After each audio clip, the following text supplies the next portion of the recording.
We live, we live. All right.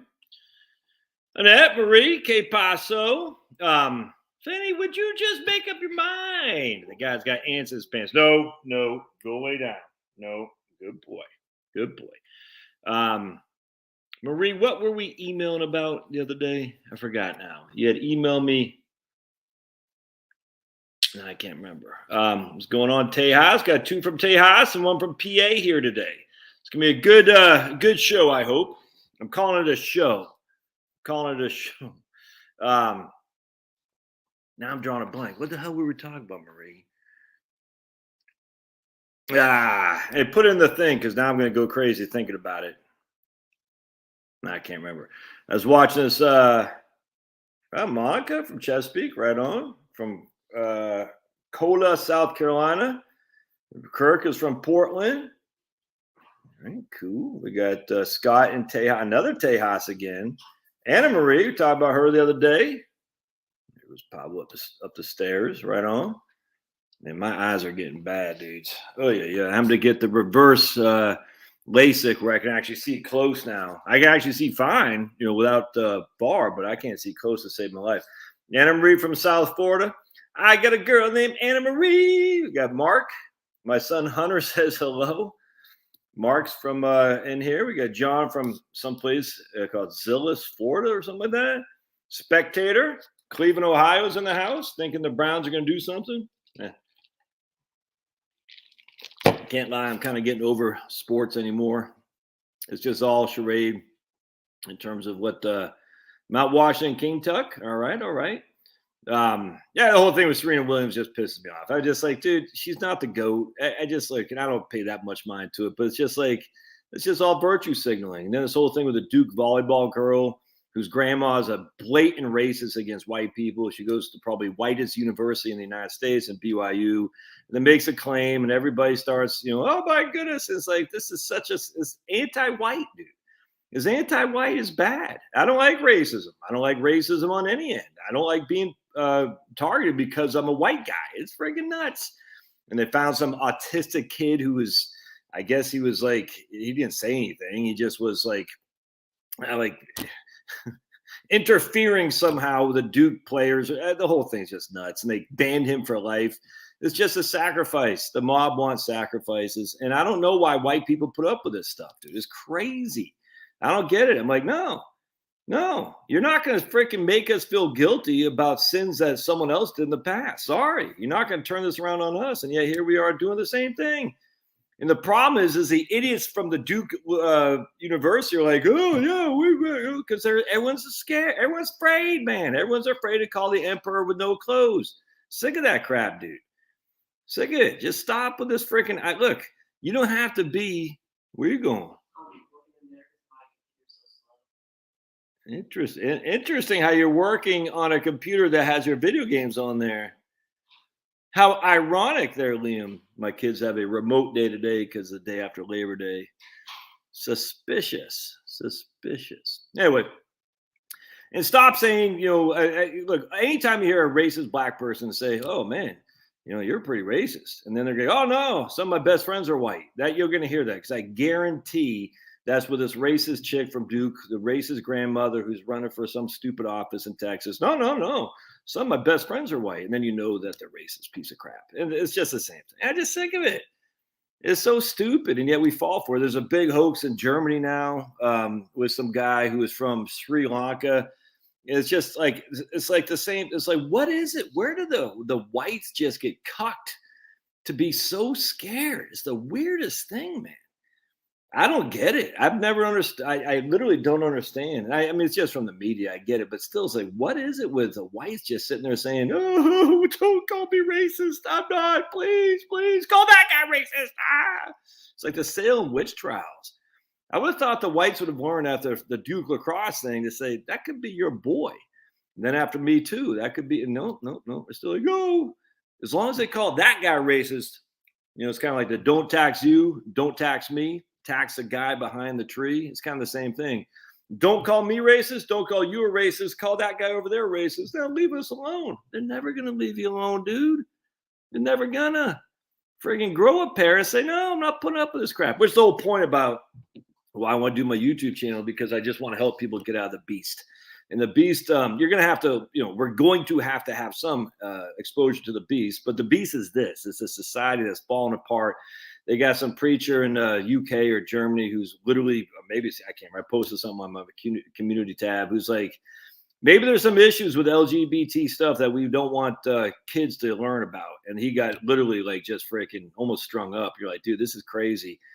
And he got strung up because he's like hurting children by by questioning whether children should be exposed to LGBT crap. It's nuts, dude. The society's falling apart. You can see it a mile away. But you can't escape the society 100%. You still got to be in the society. And so, but the way to be in the society as best you can is to try to avoid it as much as you can. And the only way to do that is not to rely on it so much. And if you have to rely on it so much to pay your debt, and I'm still there, it makes it harder to escape. You're never going to fully escape. So we want to escape in a way that says, I'll use the beast for what it benefits me, but I'm just not going to be part of it to the best I can. You'll never escape from the beast, man. Never will. But you can at least abuse yourself less by having your job where you don't have to. Hold on a second. Maddie just texted me something. Hold on a second. Where you have your job where you don't need the beast as much. All right. So hold on just a second. My daughter. Well, by the way, what did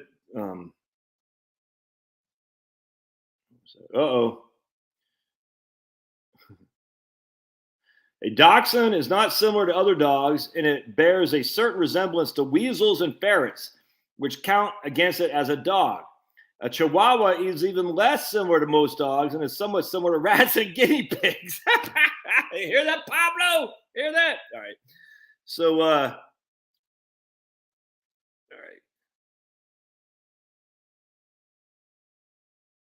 Yeah, Chris Rock's a clown, though. Don't follow Chris. I mean, that guy's a clown. Yeah. Can you still see up close, Michael? I had LASIK in 2009. I mean, I see fine from afar, but I can't see up close to save my life anymore. It's crazy. You ever heard of sun gazing? Has anyone ever heard of that? The term sun gazing, and that might help your eyes. I don't know. I haven't done any research on it. I was watching a video the other day, and some guy was saying he was doing that, and his eyes got better. I said, really? Yeah,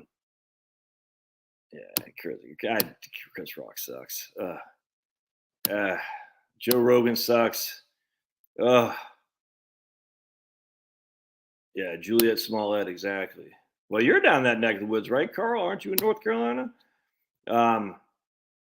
Kirk says, unfortunately, they reject God. Yeah, well, that's the issue. They don't reject God. They just change who God is.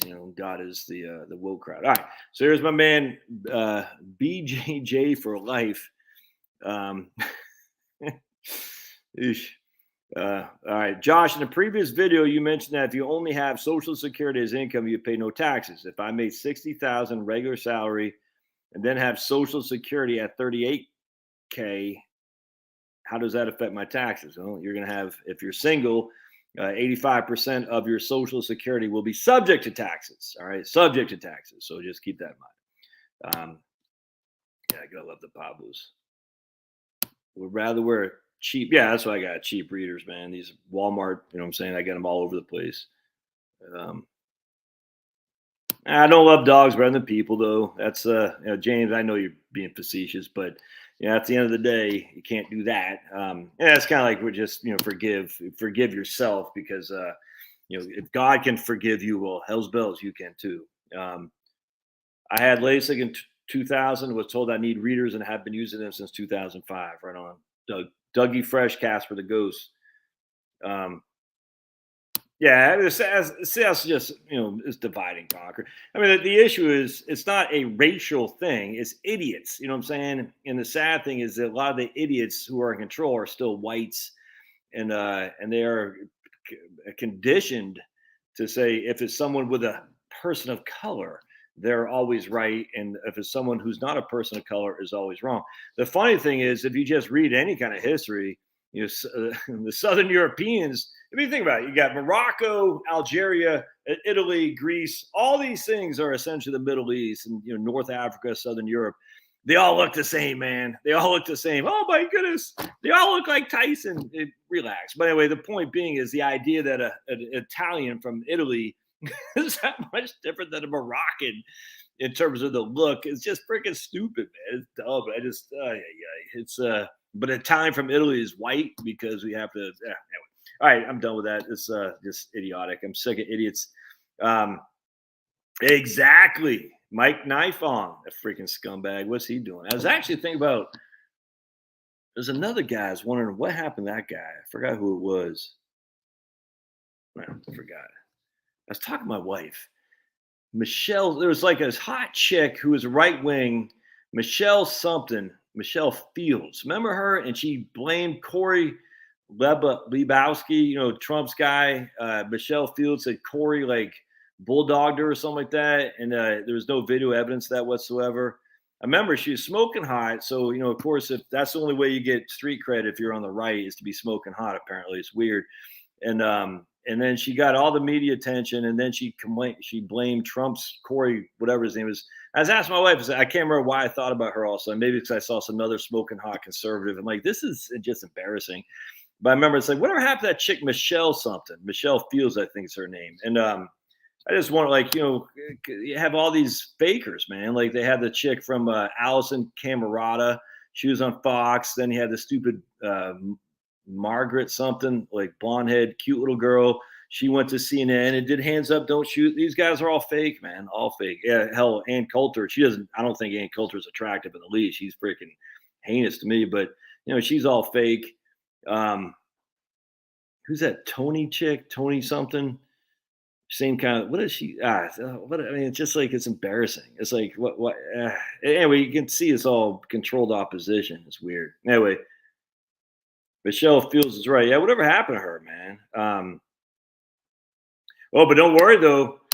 Duke guys, they got paid. But Oberlin College, they're getting ready to go kaput, and I can't wait. Get the lawsuits coming, man, because they're going to have to pay $30 million to that bakery, Gibson's, I think is what it's called, and that's they're going to have to pay it. Actually, let's see what the Oberlin College endowment is. I'm just curious because this is how you make these guys pay. This is how they made, this is how they got the Aryan nations. This is how they got the Klan. This is how they got, hell, probably anything. Probably John Birch Society is by suing them. You know what I'm saying? And then they healed. And this is how you got to make these guys pay. Oberlin College endowment. Let's see size. Yeah, let's see the Oberlin College endowment. Surpasses $1 billion. Wait, let's make sure that's Oberlin College. Yeah. It surpassed $1 billion, and this is in March of 2021 for the first time in history. It anticipated but most recent, at the beginning of the pandemic, $1 billion. Yep, and they still have a deficit of $44 million due to higher expected enrollment, due to higher than expected enrollment donations and whatever. I don't understand. So Oberlin College has $1 billion endowment.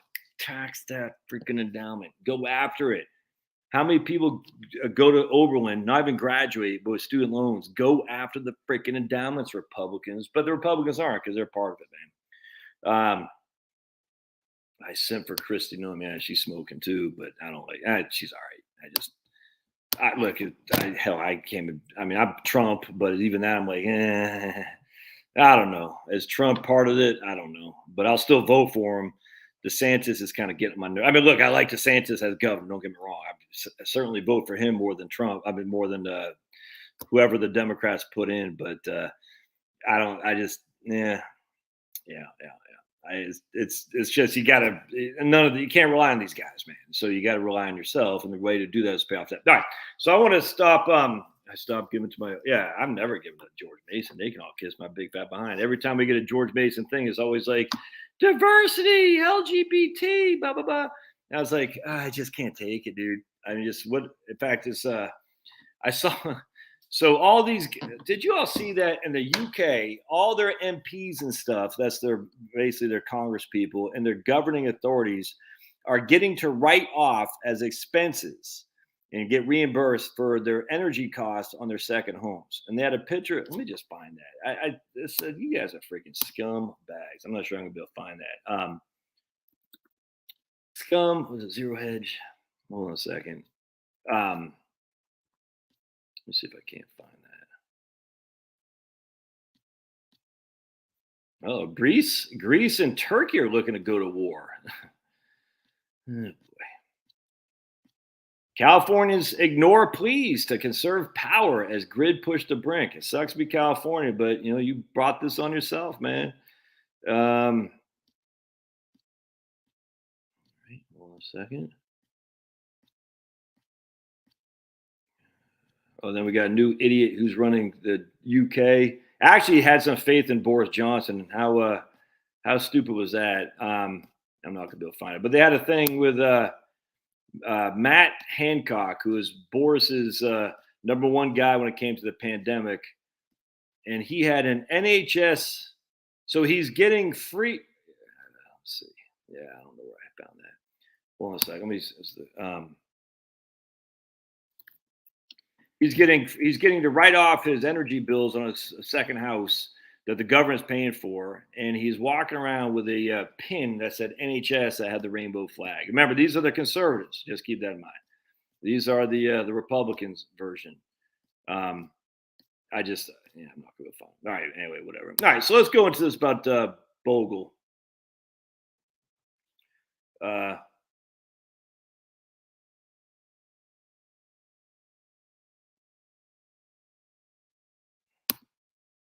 I just made a mention that when they shut down the Aryan nations, the Klan, they go after anyone they don't like via lawsuits, and maybe the John Birches. I don't know. I know Buckley, who was a CIA operative, was big on going after the John Birchers to remove them from the populist of the Republican Party, the American First Party, and they did a great job. Sadly, we're bearing the brunt of that. 40 years of globalization, and it's all coming to a fruition this year. Along those lines, I think all the time, should I just sell everything and move into cash? I just sell it, and I can't do it. And I'm going to share with you why. So we're going to go back to this is John Bogle's Common Sense on Mutual Funds, which I have signed because I worked at Vanguard in 1998, 1999, 2000. I was in the Phoenix office before we moved to North Scottsdale, and Bogle came by one day and he gave a talk or signed his books, which he gave up for free for all the I forgot what they used to call us, crew members. I guess Bogle liked boats, so it's pretty cool. Anyway, the point being was, I can't remember where I was going with that. So, that's why I can't sell my stuff and just say I think this is going to be a bad winter, and here's why. So we're going to go into this article. It's not an article. It's actually a talk that Bogle had given to PBS before he died. And there's just so much freaking good stuff in here. I want to share it with you because, look, dude, Bogle is the man. This guy right here, R.I.P. John Bogle. I'm praying for you, and I know you're in a good place because what you've done to help middle-class Americans is fantastic. And I love this guy. The guy freaking kicks ass. John Bogle, the train wreck awaiting American retirement. So the first thing we're going to do, this is from 2013. So he was obviously wrong back then, but be it as it may, he makes good points. I want to go, the first thing we're going to do is we're going to type in fidelity. All right, the marketing tells you, this is Bogle in black. The industry has created legends such as Peter Lynch at Fidelity Magellan, who outperformed the broad market, outperform your index funds. Actually, which one's Bogle or not? I can't remember. So in the interest of giving people, this is CBS or PBS. So in the interest of giving people choices, the industry puts forward funds like Magellan and gives you an opportunity to beat the market. Isn't that a good thing? All right, so that's the interviewer. And Bogle says, well, only if the pass or prologue, it would be a great thing. But look, the Magellan funds are a great example. The pressure from employers to bring in outside funds to have open architecture for their investors was so powerful that we allowed them to add the Magellan fund. Bad move. Magellan reached its peak in 1992. It had 105 billion of assets in 1992. It has been pretty much an abject failure, worse than mediocre ever since. Way below par. And the fund now has assets of $10 billion. That's $95 billion smaller than it was in 1992. Everyone's getting out of Magellan now. I don't know what Fidelity's Magellan's asset base is now 10 years later, but I had a chuckle at that. Let's go with Fidelity. Let's keep reading here. This is the PBS guy. The chief over at Fidelity once said of your index funds that he didn't think most Americans would be satisfied with average returns. Think about how idiotic that is. Most Americans won't be satisfied with average returns. I'm a better driver than the average. And I am, by the way. Some of you guys aren't, but I am. He sure said that, said Bogle. And now he's the second biggest indexer in the business since 2013. So I don't know. My guess is marketing sense got in the way of his certainty about what investors want. The first index I started, it was called Bogle's Folly. People laughed about it. Why would you be satisfied with the average surgeon? Why would you be satisfied with the average lawyer? That reflects a fundamental misunderstanding of what markets are. This is huge. Why would you be satisfied with the average surgeon? Thus, why would you be satisfied with the index, the average fund? We are all average. If someone has a skill that differentiates them for a while, no longer than that, then somebody's going to be below market by the exact amount. All right. So you got to understand this, my friends. If someone has a skill that performs better over a certain period of time, someone inherently has to have a skill that performs worse by the same amount. You can't have 2 10-6 football teams. You have to have a 10-6 and a 6-10. It's just that simple. And it all comes out in the end. It all evens out in the end. Nothing could be clearer than the record of the mutual fund industry. There's no persistence in performance over the long run. None. Nada. Nil. Let's keep talking because I love bashing Fidelity. All right. Let's see. What percentage of overall money invested in retirement savings is invested in index funds? And John Bogle said, I'd say about 60%. This is 2013. So 60% of it is invested in funds that charge more for fees. What's up, dog? How dare you want to be on the live stream? There's Kevin. Kid number 3, we call him. I can't remember his name. What's up, kid 3? Most underappreciated one. How tall are you, Cav? Like 2 feet? I think he's like 6 foot. Freaking rat bank. I think you are now. Freaking son's 6 foot. I still take him though. Hear that, Cav? I still take you. I still take you.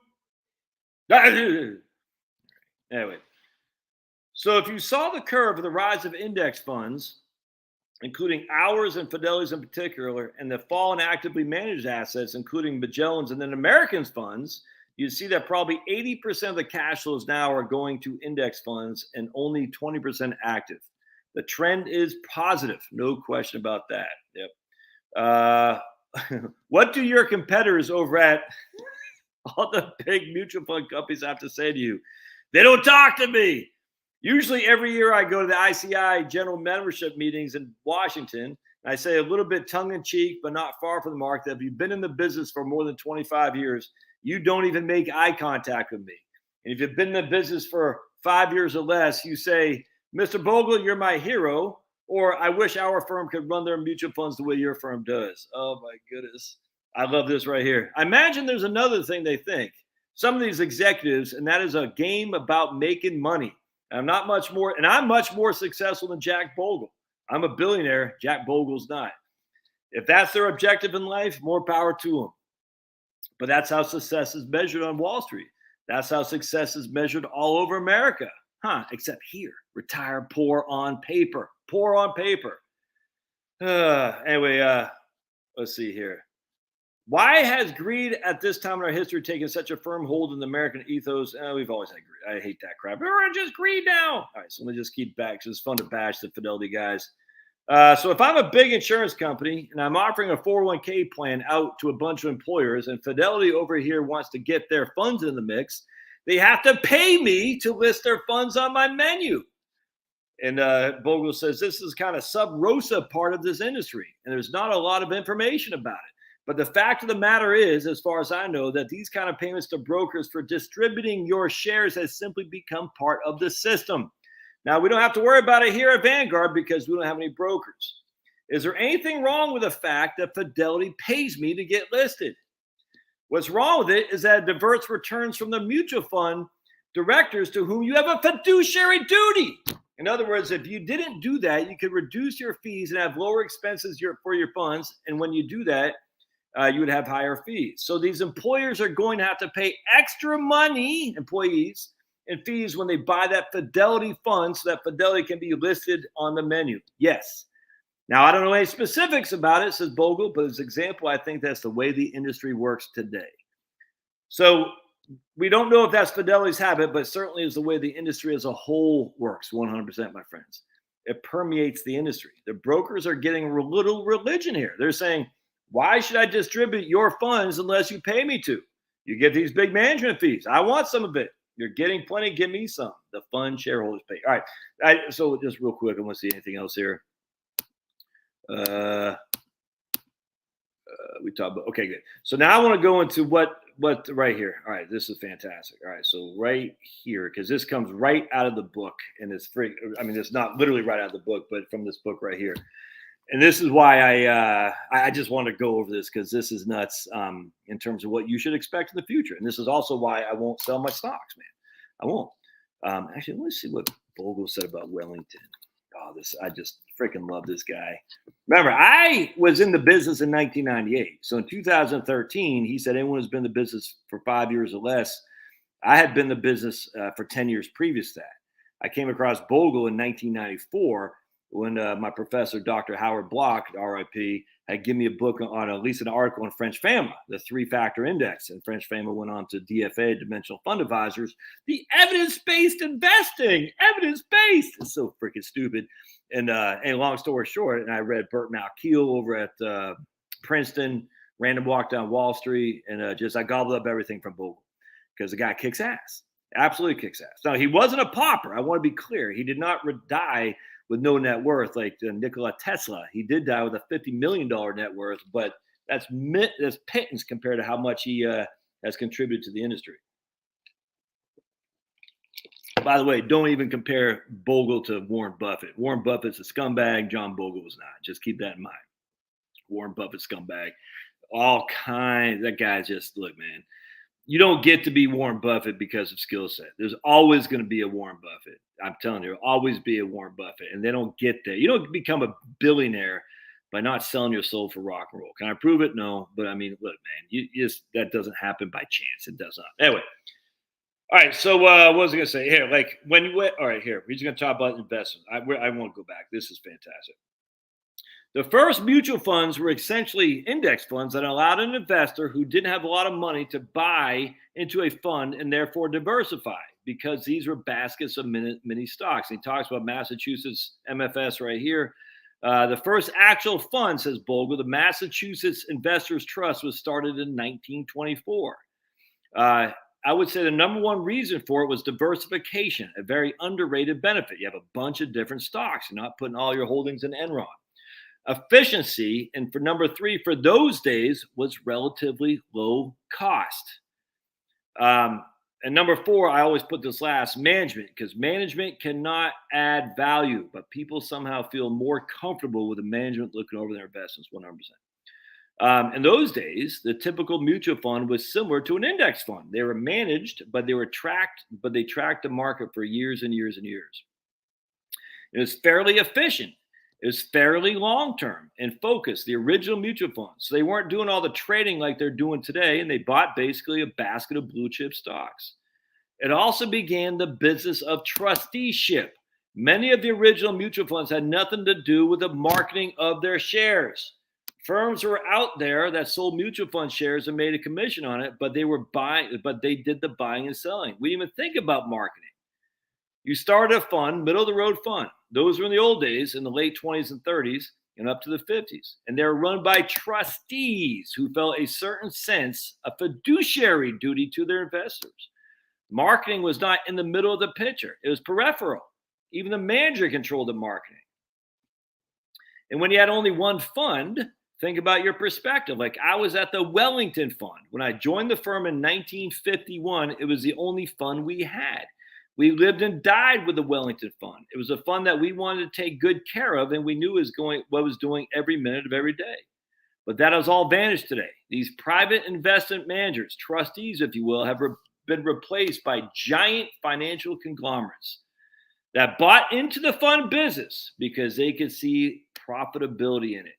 And then they went public and had public investors, their shareholders. Of the 50 largest funds, I think the number is about 6 that are still privately held. And then there's Vanguard. They're all publicly traded. Then all of a sudden, instead of one fund that we're looking after as trustees, we're in the marketing business. So now the big firms, including Vanguard, have 150, 250, 350 funds under one management. People cannot possibly know. The directors can't know. The management can't know. You can't track 300 funds. It's a marketing business. We need one for this sector, one for growth, one for value, one for energy, one for healthcare. So we respond to the needs of the market and lose our focus in serving the investor rather than ourselves. The less choice, the better. Choice is your enemy. Hear that, TSP? You don't need all these stupid choices. You need 5. The G, the F, the I, the C, the S. You don't need more options. Anyone who says we need more options in the TSP is simply trying to get you to roll over your accounts to their investment management so they can charge you a fee. The C, the G is really all you need. The C, the G, the S, the F, the I. That's all you need. That's why the TSP was so freaking awesome. And they freaking jumped the shark, those people, because BlackRock was knocking at the door saying, give me more money, give me more money. Oh, don't even get me started on BlackRock. I got another video, a bad day on BlackRock, I'll do later. You need those 5 funds. And I remember I was listening to people in my business who I actually respected or kind of indexers that there's not enough options. I said, hell's bells are not enough options. You got everything you possibly need in those 5 holdings. You don't need more. It so freaking ticks me off. You just need the C and the G. That's all you need. Nothing more, nothing less. But Josh, I need to have a real estate fund. No, you don't. It's already in there. I need to have an energy fund. No, you don't. It's already in there. But Josh, I need to do covered call options. Okay, then we're not talking investing now. We're talking speculation. For example, in the internet age, information age, if you will, back in the late 90s, people were starting internet funds. I remember that very well. They went crashing down, and half of them, 3/4, maybe 80% of them are now gone. So it's not a good idea to try and feed the market. It's a good idea to watch over what you've already got and make sure you do the best possible job because the fads and fashions come and go. When I joined the business, it was a profession with elements of business. Today, the mutual fund industry is a business with elements of a profession, and too few at that. Yep. And by profession, I mean a trust that has the interest of this consumer. Yep. Business has a reason for existence to earn a profit, and that's a profit for the management company. It doesn't take a genius to know that the bigger the profit of the management company, the smaller the profit the investors get. So the more assets you have, the more fees you get. And when you could cut them back to the help of the fund shareholder, you're faced with this no man can serve 2 masters dilemma. Dilemma? Huh. Weird how they spelled dilemma. I'm going to take a side note here. Anyone put a 1 if you remember dilemma with a spell with an N, D-I-L-E-M-N-A. Put a 1 in the comments if you remember dilemma with an N, D-I-L-E-M-A. And put a 2 if you remember D-I-L-E-M-M-A. So 1 has an N, 2 has 2 M's. What do you remember? Right? Because look, dilemma's right there. Do you remember dilemma with an N? Yep. All these people remember dilemma with an N. It's never had an N, my friends. It never had an N. There's always an M. That's the Mandela effect right there. Dilemma has changed. There's never been an N in dilemma. It's always been. So we misremember. Just kind of we misremember the Monopoly man with the monocle. We misremember so many things. Life is like a box of chocolates. Forrest Gump never said life is like a box of chocolates. We all know we did. But his life was like a box of chocolates now. Mr. Rogers never said it's a beautiful day in the neighborhood. No. Now he says it's a beautiful day in this neighborhood. Guarantee you're not familiar with the Black Tom explosion. I wasn't Black Tom Island. I wasn't until I was just recently came. And there's another one too in North Carolina. It was like 5,000. I can't remember. Like 5,000 Americans died by German U-boats in North Carolina. I'm drawing a blank with Tornado Alley or something like that. It's crazy. We all remember dilemma with an N. All we do. And now there's no N. It's always been M. Crazy, man. It's nuts. Crazy. Life is like a box of chocolates. The C and the J. The C is just the S&P 500, Joyce, and the TSP, the Thrift Savings Plan for military and federal government employees. And the G is a G fund. The G is a freaking cash meow because it's guaranteed government. They can't lose money. Not going to make much money, but you can't lose money. And a lot of people discount the G fund. They're like, I haven't done anything. I tell you, it's amazing how many people I have come across who are in federal employment, and they're like, oh, the G fund sucks, or this fund sucks, or that fund. I'm like, dude, I don't know what you guys are listening to or reading. I don't know what it is, but you're freaking nuts, dude. The C and the G is all you need. You cannot go wrong with the C and the G. You can't. All right, so let's go back to my man, John Bogle. All right, so, and cost is a crucial, this is where I want to go with this, my friends. Remember, John Bogle's book. Everyone says, what's the best book I should read? This right here. Common Sense on Mutual Funds. It will rock your socks, dude. Rock your socks. Cost is a crucial issue. How the returns of investing are allocated between investors and money managers or marketers. So the money managers always want more, and that's natural enough in most businesses, but it's not right for this business. And did you see the video I did yesterday or Sunday about the SEC allowing this loophole so people can change their indexes that they compete against? And when they do that, they always give it an index that has done worse than what their other index did, so they make themselves look better so they can get more money and more fees. This is not fiduciary crap. And I don't want to hear a fiduciary to see if I don't want to hear any of that. I don't want to hear any of that. It's silly. Fiduciary to manage your money should not be changing after the fact stuff. That's all there is to it, which is why you go to Vanguard, you buy their active managed funds, and you stick with it. Wellington, which is my biggest holding. All right. And since then, marketing, competition, all of this is the capitalist system at its core. It's about competition. It's about inventing a better light bulb. And John says, free entry to the marketplace. But it's not serving consumers. It's not serving consumers for the very simple reason, the relentless rules of humble arithmetic, said Justice Louis Brandeis. The relentless rules of arithmetic. And that is what we still think. 2 and 2 makes 4. At least it used to until math was racist. 2 minus 2 equals 0. But when we talk about the market, we're talking about the market return, and that is the return allocated between investors and managers. Stay in there. Don't leave yet. I'm telling you, if you're like, this guy, Josh, but Hank, you got to listen to this. So the relentless rules of arithmetic essentially say the gross return that all of us earn in the markets minus the cost. All right. The arithmetic, the gross return of all of us in the market minus the cost. Fees, expenses, portfolio turnover inside of the fund, sales charges, advisory fees, operating expenses, take them all out. And the net return divided by us investors is what is left. So costs are a crucial part of the equation. So check this out. A lot of people say, so what, Bogle? You suck, man. I want Peter Lynch to get rich because he bought Legs pantyhose when he was 1983 because his wife was buying Legs pantyhose. And look, Peter Lynch is he's a good Catholic man. I got no qualm with him, but there's always going to be a Peter Lynch. He just happened to get out at the right time before the fund took a dive. Made a couple big bets, paid off, and now he's legendary. No different than Irving Fisher in 1929, The Economist.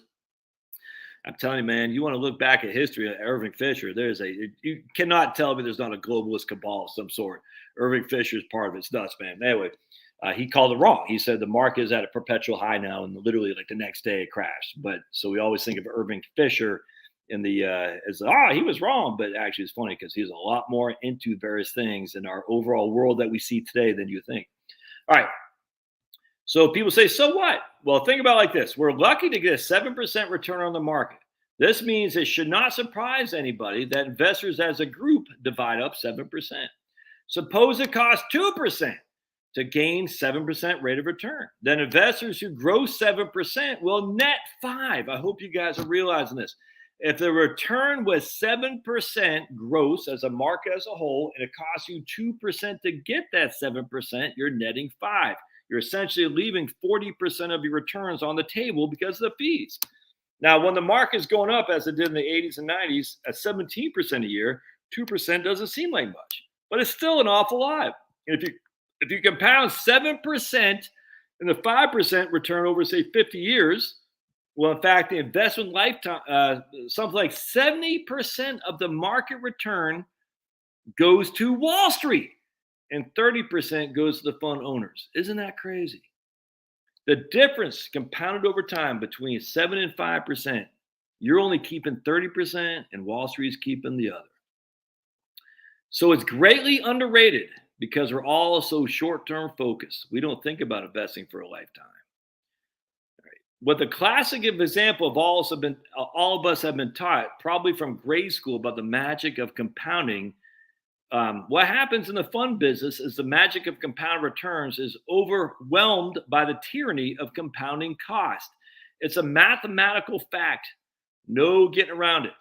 The fiduciary is the one entrusted with the responsibility to put the interest of those persons for whom he is managing the money first before his own. It's not quite contractual, but it's certainly a mutual understanding and absolutely consistent with the Investment Company of America Investment Company Act of 1940, our guiding statute in the business. All right. But here, let's check this out. But it wasn't until the introduction of the IRA that you started to see ordinary people buy into mutual funds. What's the importance of ERISA? Well, that's going to be important later on. But what really happens once we've got in the middle 60s, it was called the go-go era, the Nifty 50 whatnot, is the era of the hot mutual fund, the funds that are betting on stock prices rather than stock values. A plethora of funds were created to meet demand for the go-go funds. It was at that start the industry started changing from a conservative industry to an aggressive marketing industry where we are today. And that was followed by 2 decades of stock returns averaging 17%. Check this out. Stock values didn't do so much during that period, but stock multiples, the price to earnings ratio, stock evaluations, went from 10 at the beginning of the 80s. That means $10. You're paying $10 for a price for a stock for every $1 of earnings, to 40 by the end of the 90s. So you paid $1. You paid $10 for a dollar of company earnings in the 80s.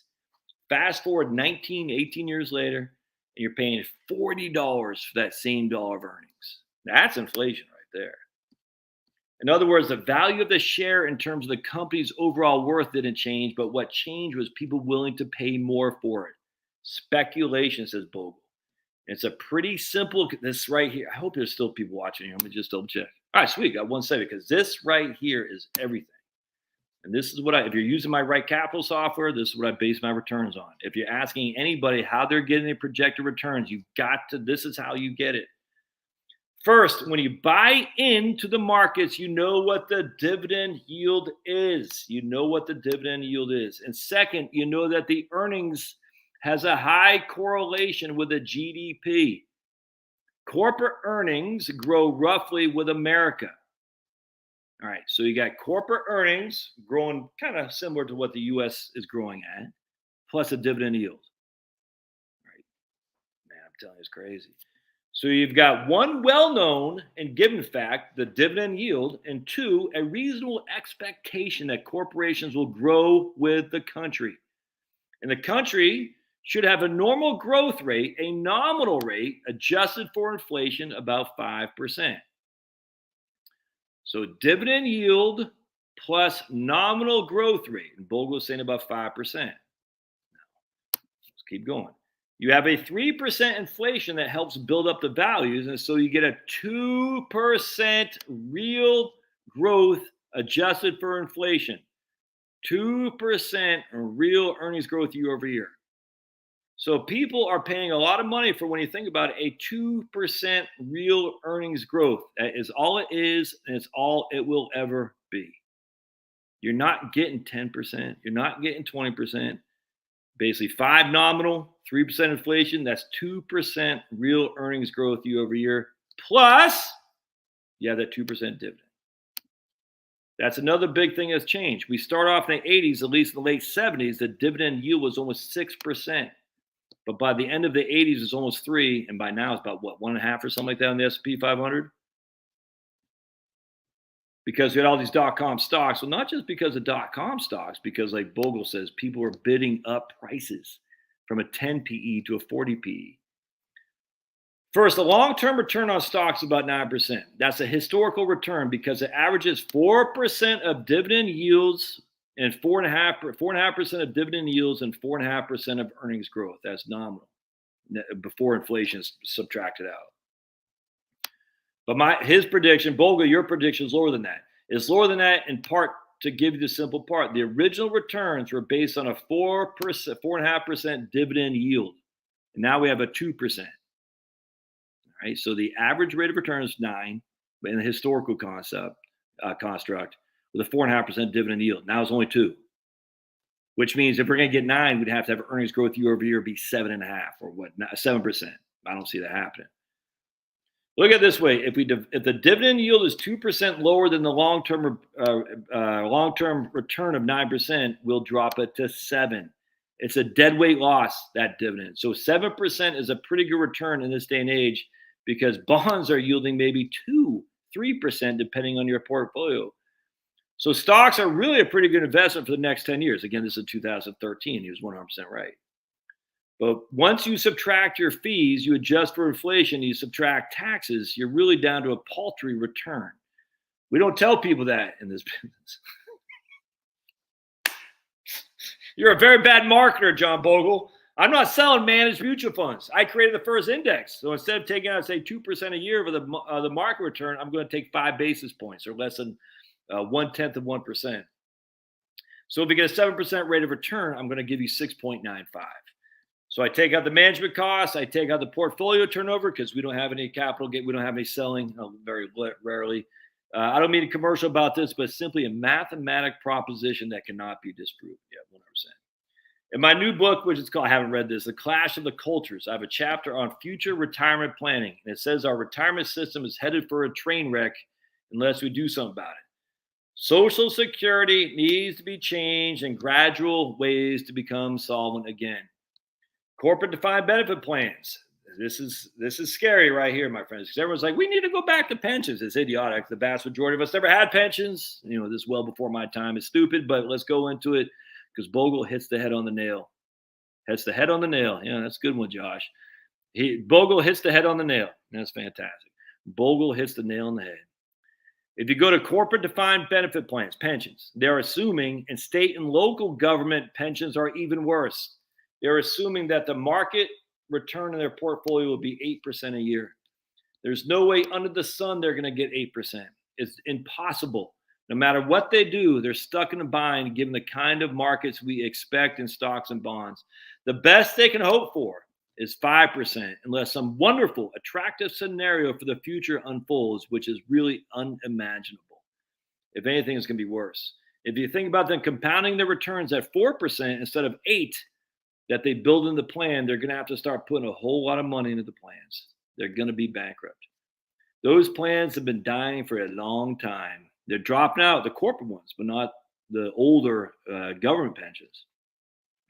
They're changing to defined contribution plans. But if you have a bad year, you don't make any contributions for your employees if you're a corporation. Can't afford this year. So he says the defined contribution system is deeply flawed as well. I don't think so, but it's a hell of a lot better than defined benefit plan. They are thrift plans. They are not retirement plans. They were never designed to be retirement plans, but we're using them to build a retirement plan now. Okay, so we know what the 401k, how did its creation come in? We know it's from ERISA. I don't know if he talks about here, but so let's see here. We talk. Okay, good. So that's where I want to kind of stop. Just freaking Bogle kicks ass. And we're going to go back to his book here. Again, I'm going to share it with you again to solidify this, page 35. You can see all the notes I took on this. Freaking just because Bogle kicks ass. All right. Occam's razor in the stock market. All right. So let's see here. An investment of $10,000 in stocks in 1802, growing at an average real return, that's net of inflation, would be worth a cool $5.6 billion in real inflation dollars. All right, let's see. In no 25-year period were the returns negative. Again, going back to Siegel stocks for the long term. But in 2/3 of those cases, annual returns fell within a range of 4.7 to 8.7, establishing the standard deviation of real returns at 2%. I don't want to get to that deep there. As it turns out, equity markets stocks have certain characteristics. As the time frame increases from a single year to 25-year period, the powerful short-term influence of speculation goes down, and investment returns conform much more closely, if not precisely, to the fundamentals: dividends plus earnings growth. That is it. Dividends plus earnings growth. Together, these two elements constitute the driving force for stock returns. Dividend yield plus earnings growth. Why have stocks provided long-term real returns net of inflation of 7%? Almost entirely based on the rising earnings and dividends of U.S. corporations. There's so much freaking stuff in here. Dividend yields and earnings growth. The reason why I'm not selling my stocks, even though I think about it all the time, because I still got debt, I'm like, man, I should just sell everything and be done with it. But I'm not gonna, because I'm still getting dividend yield. I don't know what Wellington's doing right now. Anyone know what the yield on Wellington is? Let's take a gander, shall we? Man, my eyesight. I'm getting old, man. I'm an old man. Winter.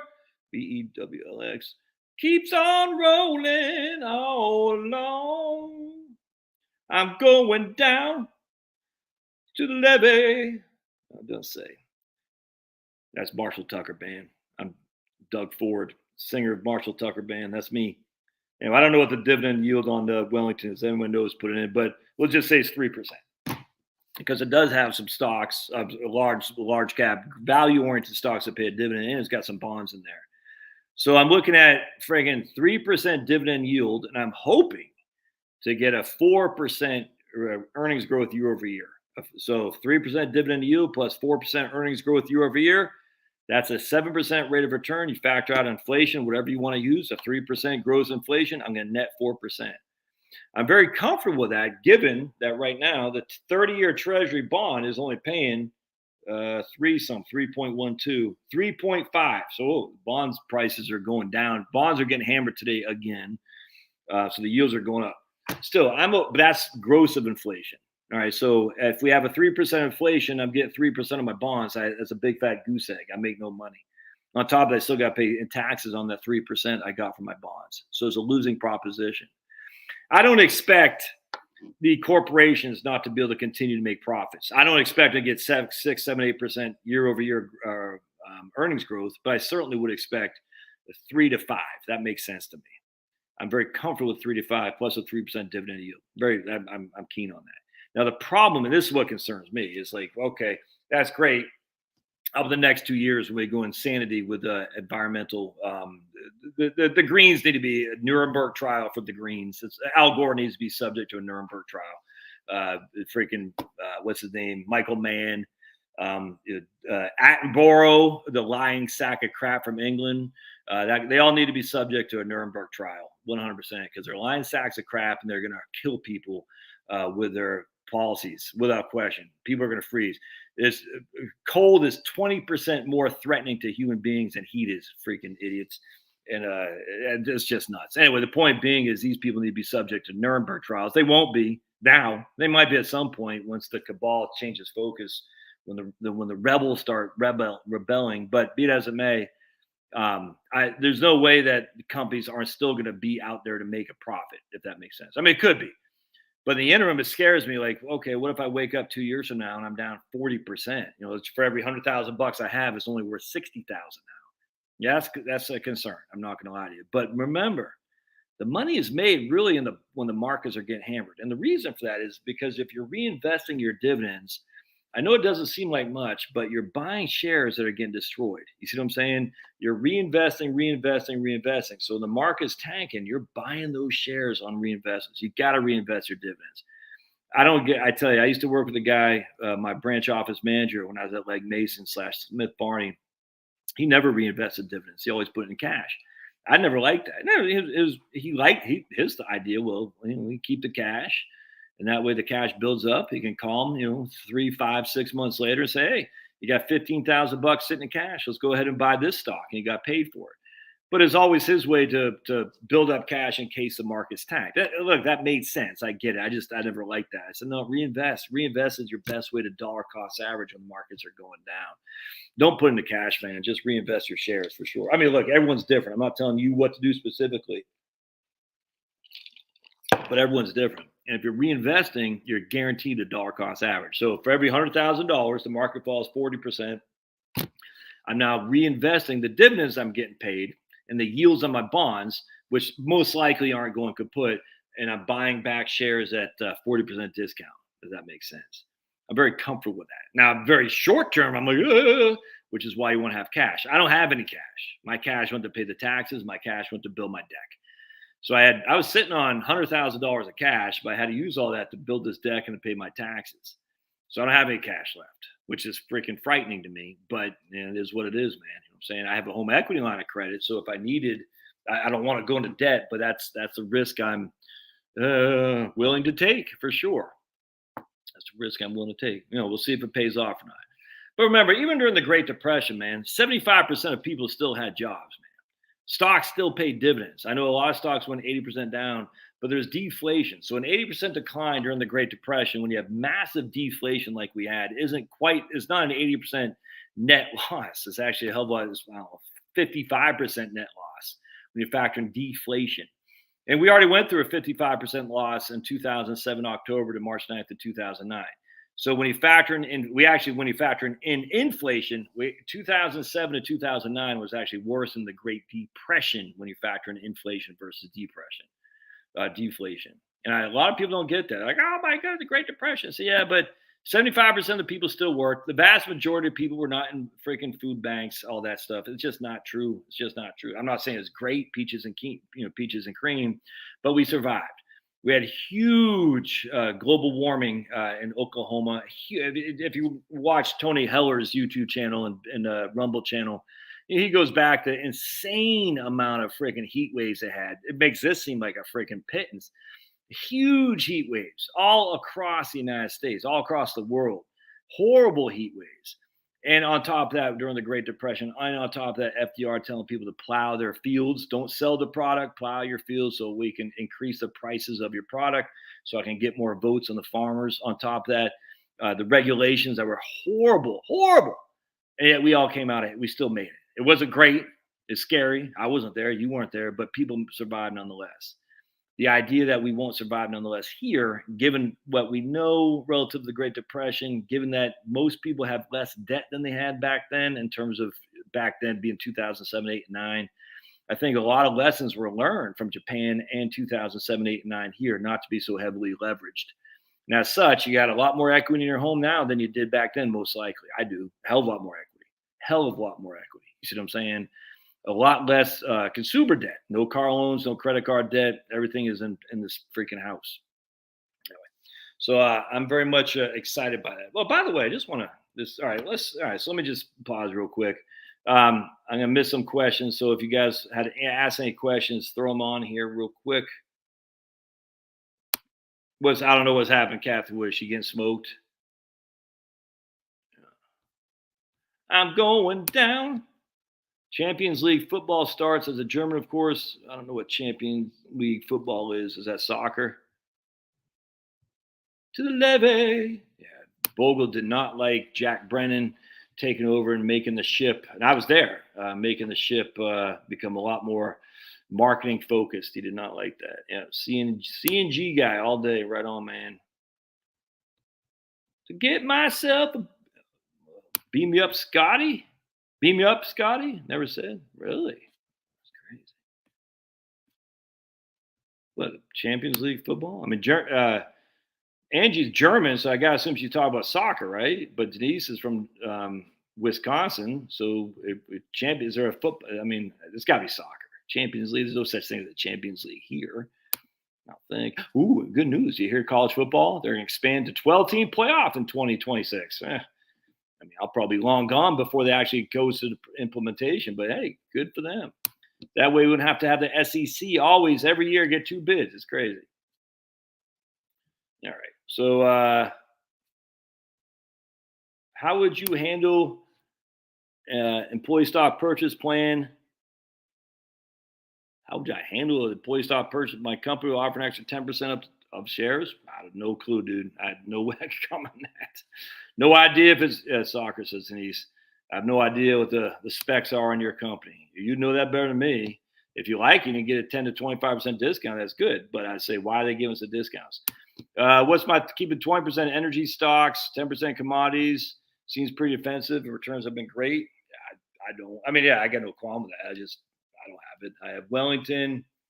Um, I got VDIGX a little bit. That's the Vanguard Dividend Growth Fund. I got Wellington, a little bit of VTI. That was my emergency fund, which I used to pay for what we're doing here. And I'm adding to it again in a couple individual stocks. That's it. All right. Work for a company in 1990. They give me 130 shares left alone. Yeah, today's worth. Look at that, dude. It's fantastic. Wellington's down 11.38% year to date. Oh my goodness. Oh no, we're all gonna die. All gonna die. With no cash, what do you do for emergencies? Yeah, that's the issue. I'm building up my cash again. Look, my emergency fund has always been is never really. I had a bunch of cash because I knew I was going to need it for taxes and this thing. So normally I wouldn't even have that cash. Normally I just have it in the in VTI and just let the chips fall where they go, man. You know what I'm saying? Look, we don't spend that much. I know it. I mean, we do for kids, but Charlotte and I, we just don't. We don't have a exorbitant spending. We just don't. It's and Charlotte. Look, Charlotte has a family of 11, 8 brothers and sisters. Her dad died young, so she's not immune to tighten the belt, if that makes sense. We don't eat out that much. I mean, we eat out a little bit, not very much. Um, we just don't do that much, and that's the way I like it. You know what I'm saying? I barbecue, I grill a lot. Charlotte will make stuff, and we don't buy that many clothes. When we do spend, we upgrade some of the stuff on our deck out there, to make sure that we want to spend on that. But we just don't do that much. The kids cost a lot of money for sure, but that those days are coming to an end, most likely. Who knows? But 2 are out, so we're going to do some burgers tonight, and there's only 4 of us to feed. Again, it's we took all of us, all 6 were at home, and Maddie's boyfriend was here on Saturday. Went to Olive Garden. We don't drink alcohol. Maddie's boyfriend had a beer. But on $150 lay down, you know what I'm saying, for all 6 at Olive Garden and 1 alcohol drink. And that's a pretty big ticket right there, but we don't do that very often. And so just not a lot of where are you going? Interesting. So now as I was saying that, Liam's gotta go eat lunch. Yeah, what's up with that? I only feed my kids twice a day. But anyway, so they both Chloe and Maddie got the Zell Miller, so they had tuition paid for. They still have to pay room and board, but UGA room and board is only $10,000 a year, man. Tech was 20,000, 25 because it's in Midtown Atlanta. But so we're paid off all our student loans and that.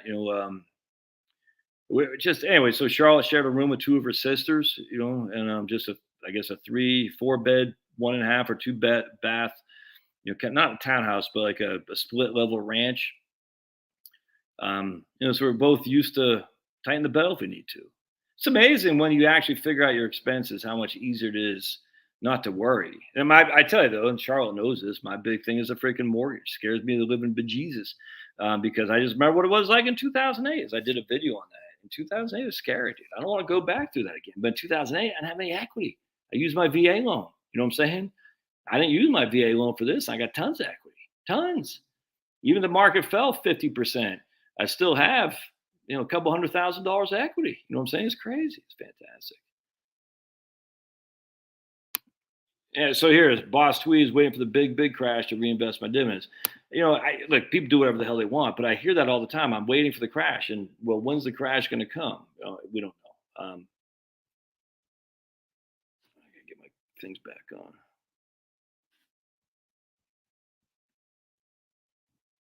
Well, they're going to be profits.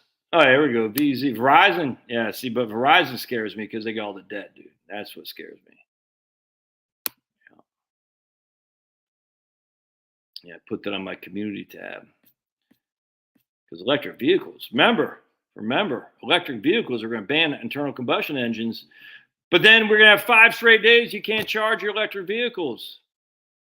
No one sees the insanity of this. California, well, by the way, India is now the 5th largest economy in the world, overtaking the UK. Now, the UK is doomed.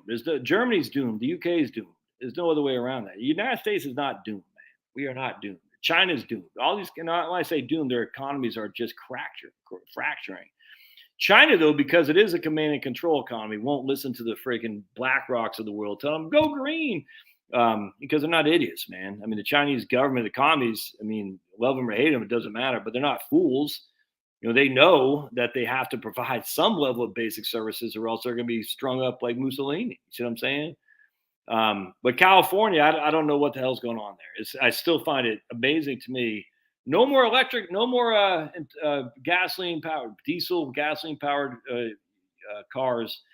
Where everything's to go electric, but literally the next day we can't have you charging your batteries with electricity.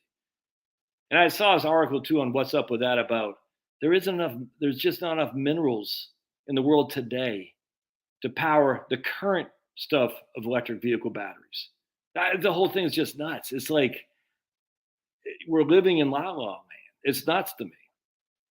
But companies will go, governments will go, and I still think there's going to be companies that make a profit. It's hard to imagine Costco going away. Anything could happen, but it's hard to imagine as such as still make a profit. Actually, what is Costco? Yeah, I got no thoughts on China. I mean, I just think China's falling apart. If you're a commie, you're going to fall apart, man. Fascism can last a hell of a lot longer than commies can. Now, but I mean, and China is really not a commie; it's really fascist now. But basically, what happened was, Mao took it over, ran as a full commie dictatorship, and then the guy replaced him. Xi Jinping.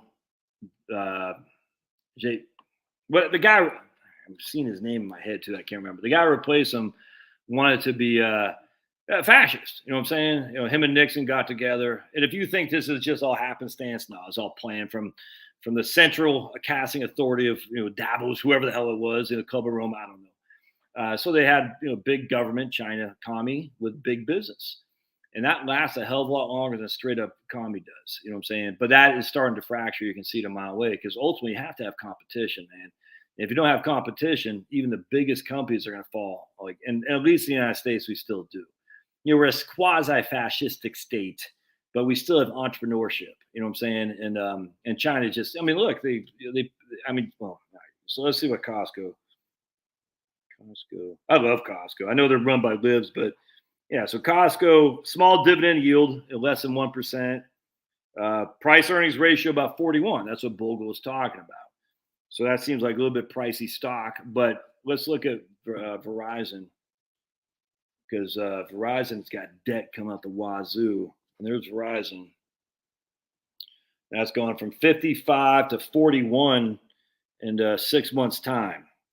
So now Verizon. So remember, if Verizon, and this is not to say don't buy. I'm not saying anything. I'm just saying, right there, their dividend yield is going to be lower than right here. Because remember what dividend yield consists of. It's the amount they pay, the dividend that they pay.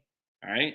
Again, as I said, I need to get my thing back, but let me just see if I can't draw this.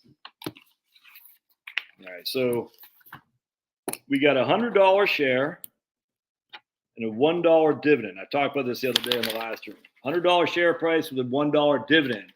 That is a 1% dividend yield. 1% dividend yield. All right. So if we want to increase the dividend yield, one of two things has to happen. And they're not mutually exclusive. Both things could happen. Well, one is we increase the dividend that's paid out. So here we increase our dividend from 1 to 2. And now our dividend yield is 2%. All right. So we increased our dividend, the actual dollars that we're paying, from 1 to 2. And if the price still stays at 100, which it won't, but just in this exercise, let's just say the price still stayed at 100, our dividend yield is now up to 2 because we have a $2 dividend for a $100 share. The other way is the shares fall, like what happened in Verizon, and we don't change our dividend that we pay, but the price went down by 50%. So now the price is 50. The dividend is still paying, is still $1, which means our dividend yield is again 2%. All right, so that's the only way to make the dividends go up, the dividend yield go up, to increase your actual dividend that you're paying, or have the share price go down relative to your current dividend that you're paying. And that's it. There's no other way around that. So Verizon is increasing their dividend. Would someone say they're increasing their dividend? Well, I mean so they're increasing their dividend that they're paying on top of a share price dropping. That will make their dividend yield spike, which is going to look attractive. Yeah. So right now it's at 6.12%. Yeah, right here. Verizon raises dividend to extend lead as highest yielding Dow component. Okay. Not that long ago, we saw that with AT&T. Let's see what AT&T is dividend now. Yeah, so here's AT&T. Yeah, that doesn't look very attractive. And their dividend yield is 6.34. And they cut their dividend. And the reason their dividend yield is only 6.34 is because they cut their actual dividend. They had it was $1 and now they have 50 cents, whatever it was. You don't want to buy a company with a dividend if the dividend is paid by debt. Debt issuance is not sustainable, man. You just got to be careful. So a company like Apple, and I haven't looked at Apple for a while. I don't know what Costco's debt is. I don't know. But, Apple historically had very limited debt. So that dividend was strong. And so one of the things Apple could do is they could buy back shares to bump the price, or they can increase their dividend. Well, so I think Sniffy Joe's plan to tax the share buybacks, that'll make the paying the increase in dividends more attractive. But anyway, it doesn't matter. It is what it is. But be very, very careful buying a company who's issuing debt in order to pay its dividend. I'm telling you, man, that's a recipe for disaster. All right.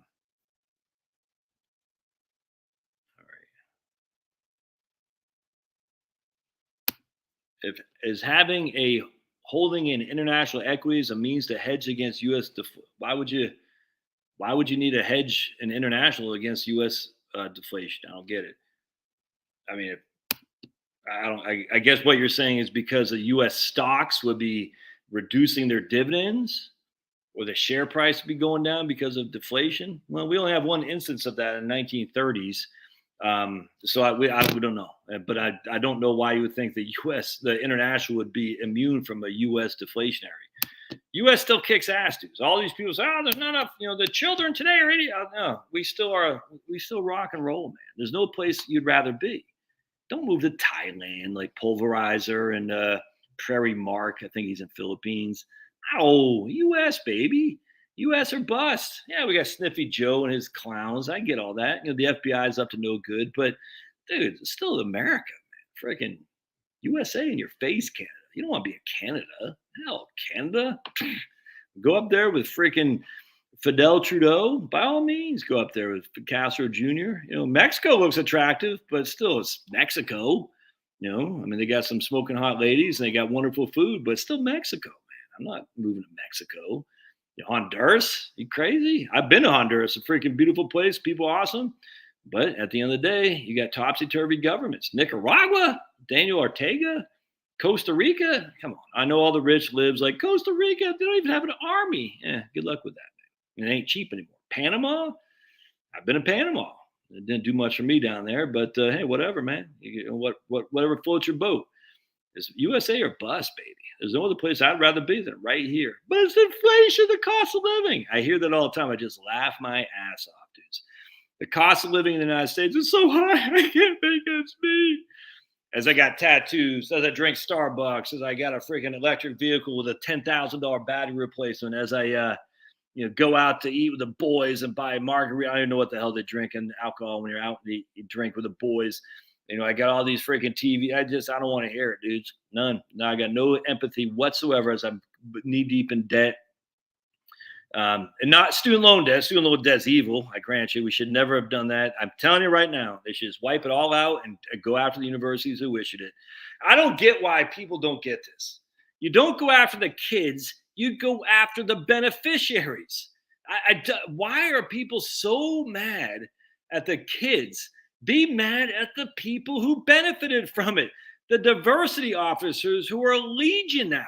All these clowns, dudes. Yeah, I don't. The universities are the epitome of evil today. Don't blame the kids, blame the universities. That's where the evil lay. That's Mordor. You know what I'm saying? Aye, aye. We're going to blame the kids because they're blue hair social justice warriors. No, no. 10,000 for them is nothing compared. It's huge compared to what the universities got by. It's insanity. And the gig is up anyway. Just because they're waiving 10,000, people are like, oh, these kids are going to take on more debt. I don't think so. I don't think so. If anything, it's made people even that much more suspect. Say, I don't know, man. I mean, this is a one-time thing. I'm not sure it's going to come back again, especially with the pushback. I mean, it's a great political thing for the right. I love it. But until the right goes after the universities, the endowments, the nonprofit freaking just clown shows, a way to launder money, I don't want to hear it, dude. I don't. I tell you, man. Look, I don't like those freaking Antifa clowns any more than you do. That's not the issue. The issue is the people who allow that to happen, which ain't Antifa clowns. It's the freaking universities as it is. Who's a guy from California? It's an Asian guy who used to run the University of California when Reagan was governor. Lee, I think is his name. He was like the mayor of San Francisco or something like that. That guy kicked ass. He was a big dem too. He kicked ass and take names. He goes, no, we're not allowing you to do this, clowns. Get the hell out of here, Students for Democratic Society. You're not doing this. There's an Asian guy. I think his last name was Lee from the 60s. I think he was mayor of San Francisco. Then he went to be like the chancellor, whatever it is, the president of the University of California. We need another John Sibler, whatever, from Boston University. No, we're not putting up with you lefties. Get the hell out of here, scumbags. And we need people like that. We don't have any of them anymore. And now we got BYU. BYU, you got to apologize for racism. There's no evidence of racism at all. No one heard it except for this clown whose mom's a horrible racist against white people. We'll still just apologize. And we're going to take this autistic kid and blame him and say, look, we've served you. We burned a witch at the stake. Just leave us be. Don't call us racist. We're Mormons. Crazy. They can all kiss my big, fat, shiny behind. And I would love to see Republicans go off on that. Oh, but Nikki Haley, she's going to talk about international trade. Oh, and tax cuts because, and small business enterprise zones. Oh, thanks, Nikki Haley. And she's going to look at, maybe the FBI does have some legitimacy on Mar-a-Lago. So we're going to wait and see, says Tim Scott. Let's wait and see. Let's not pass judgment. These guys are all clowns. Freaking scumbags. I can't stand them all. Anyway, so I'm looking forward to this election. I actually starting to get a little bit more optimistic about the Senate, actually. I'm starting to get a little bit more optimistic, actually. And I've been very negative on the Senate since 2018. So you could, I guess since the last election cycle, 2020, because you could see the lay of the land. You looked at Pennsylvania, Wisconsin.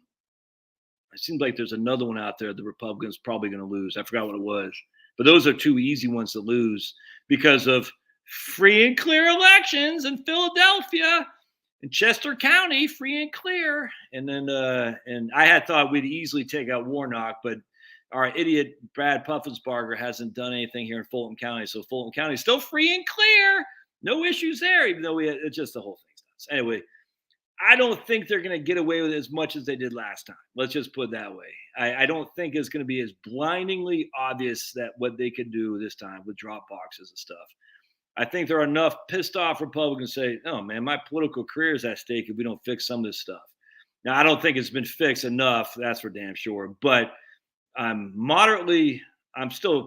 cautiously pessimistic, whereas before I was pessimistic with no caution. Now I'm like, starting to see some numbers coming in. You're like, it's not better than I anticipated. I'm surprised by that, which is good. And I think there could be some upsets. It looks like Colorado is a very tight race. Georgia, Herschel has got some leads there, which is good. But of course, we got Mitch McConnell, the turtle. We don't have good candidates. And I'm like, that guy in Pennsylvania is a good candidate, you freaking fool.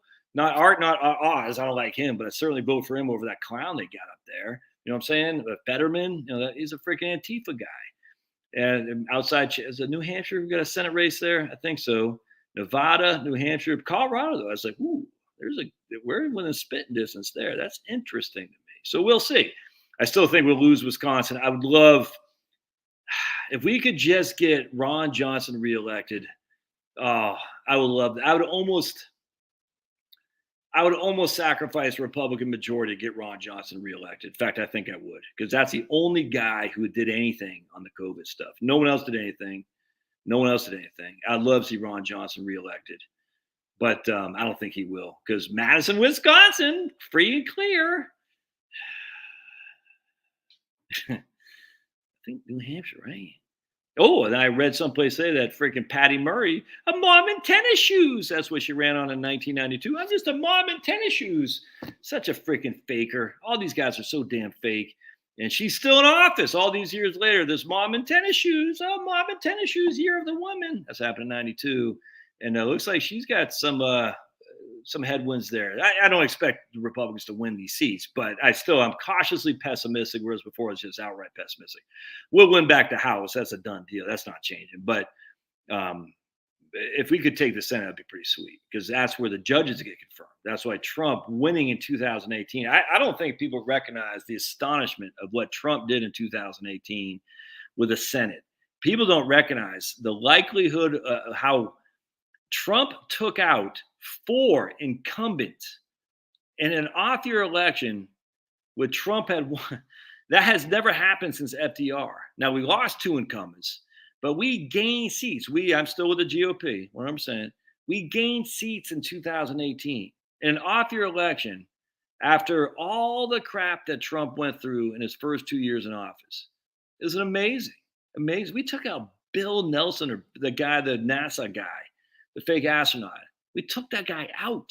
Rick Scott took that guy out. That guy was known as a moderate Democrat, as an astronaut. Everyone believes that we went to the moon, all that stuff. And he's like, he didn't go, but everyone's like, oh, he's an astronaut. You know what I'm saying?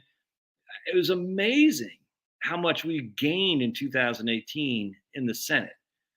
But we got smoked in the House. But still, because we won those seats in the Senate, we were able to push a lot of MAGA judges through, which is huge. Oh boy, what's up, dogs? Oh, what? Okay, thanks, babe. You want to say hello to the thing? No? Come on, just say hi real quick. All right, oh, there's my wife. Hi, hello, man. How are you? Good. Should I sell my stocks? Maybe. Yeah. Let's say a prayer, because dear Heavenly Father, I'm just so grateful to have that wife. I don't know why I'm blessed by her, but my goodness. I pray for those who are lonely right now.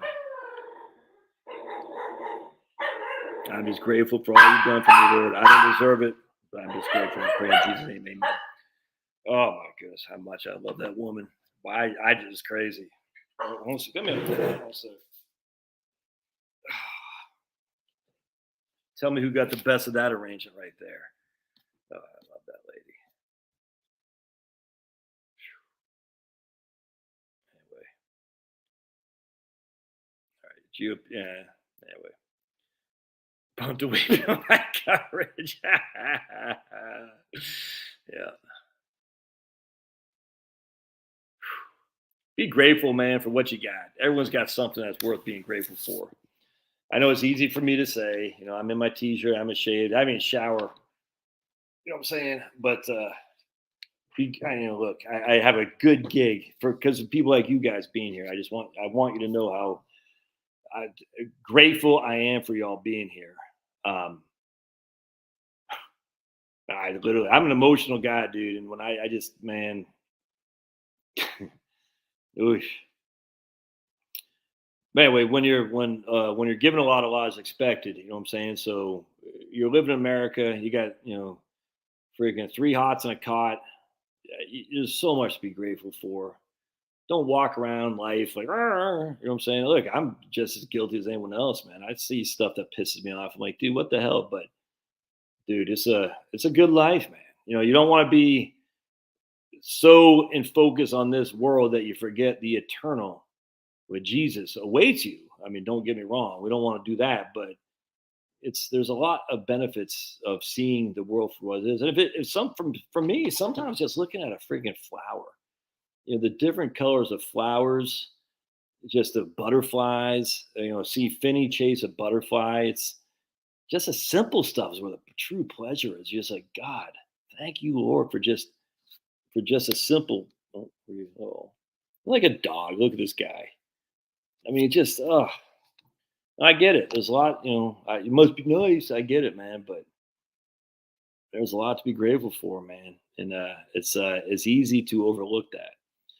All right, my friends. Look at that guy. I love this guy. Hi, Pablo. I can stare at him all day long. Pablo's making my dog goes nuts. That's awesome, Charlie. Is he seeing him or just heard him?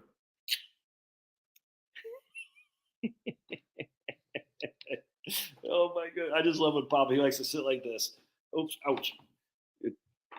Oh, there. Oh, hi. Yeah, he's a good boy. I just love him. I mean, I was taking Chloe back to UGA yesterday, University of Georgia, and she's like, "Oh, both? That's funny." And she's like, "Yeah, someone's saying they hate dogs." I was like, "What? How can you hate dog? I don't get it, man." It's like, I get you don't have to love them, but because we drove by this car with a dog, head was out the window, his lips were flapping, his tongue's out. He's like, ah. I was like, man, how could you possibly hate that? It's the weirdest thing, man. Surprised Finney doesn't get jealous. No, Finney's when I do, I did push-ups. So I do push-ups, sit-ups, and these little squats with just my legs. You know what I'm saying? Because I'm 190 pounds. So anytime you're squatting, so I do sit-ups. Finney jumps on me. It's the cutest thing that Pablo jumps on him, and then I can't really get my sit-ups done. And then they wrestle. I'll be back to him. When I do push-ups, Finney will jump on my back and he'll be biting my ears and stuff. It's fun. But then Pablo will say, "Oh no, I want you can't leave that alone," and they'll wrestle. And it's just it's great. All right. I get out of here. Yes, pop right off, Reed. Pablo is so spoiled. Oh, man. All right, I can get out of here, man. Appreciate it. God bless. See you guys. Thanks for being here. Remember, Thursday at noon, we'll be back. All right, see you guys. Hey,